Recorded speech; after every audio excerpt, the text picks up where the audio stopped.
Morning family, I trust you're good wherever you are and you're experiencing the Lord's favor in your life.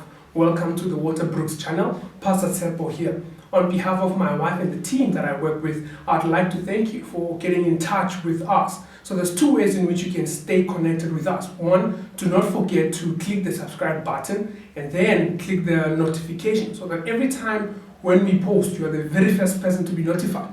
And thank you once again for getting in touch with us on all the social media platforms that we are on. I thank you, family. As we are about to listen to today's message, I'd like to encourage you to open your spiritual ears. Let this be a message that transforms you. Stay blessed. It would be easy of me to speak of patience when I know the outcome. It would be easy of me to lambast Sarai and Abram from deviating from God's original plan. It would be easy for me to critique them for recruiting Hagar to be a surrogate. So as I was looking at Genesis 16, I started putting myself in their shoes to think, if I was going through that, would I also have had the patience to see it through? I guess this is why we have such stories in the Bible, to say, irregardless of what you're going through, God will come through for you. Because eventually we know that God, the promise that He had given them, He came through for them, even though it took them 10 years.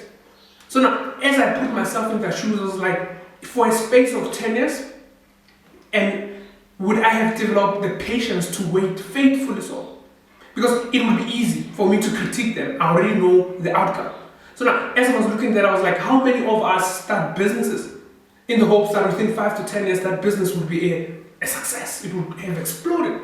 But guess what? It's been 10 years and you're still struggling. Now you're thinking of recruiting a Hagar, a partner, somebody you would merge your business with so that the business can grow. Is that idea God-given, or is it us thinking, say, let's make a plan? How many of us fell in love, got married, hoping that we will have happily ever after?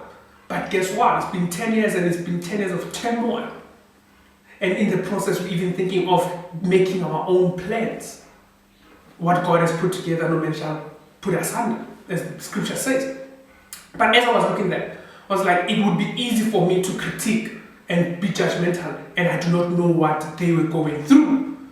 Obviously, I understand that eventually they got their promise, but as they were going through the challenge of 10 years without conceiving, what would have happened?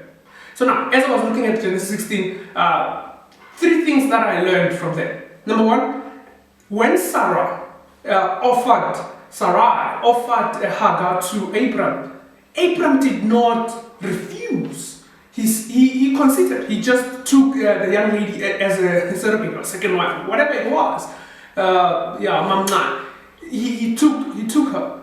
But now, as I was looking at that further, I was like, could it be that this is how the devil tricks us? That whatever you're constantly looking at, he would tempt you with that. Because if he did not refuse, chances are Sarai had already seen that Abram is checking out this slave, the eye that he was looking at the slave. So maybe he was trying to mitigate the problems. Instead of him stepping outside the boundaries of marriage, he proposed, like, take her so that he can give us an heir.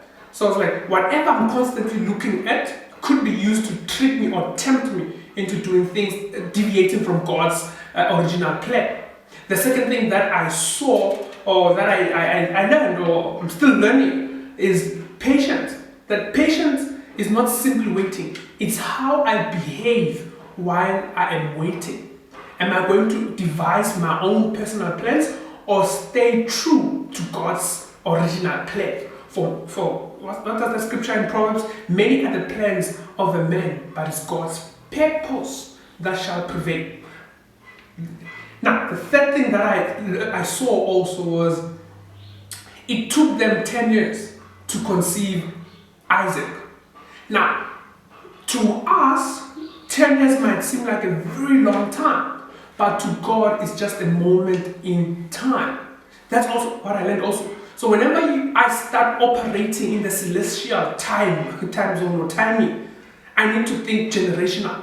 That it's not about me. So for me, for 40 years, for me might be too long, But to God, it's just a moment in time. It's just waiting for the next generation to implement the ideas, or for me to pass on the baton to the next generation.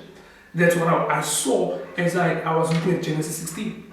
I hope this message edifies you, family, that before I become critical and judgmental of other people's challenges, as we walk the salvation walk, remember that it's easy for me to be critical when I know the outcome.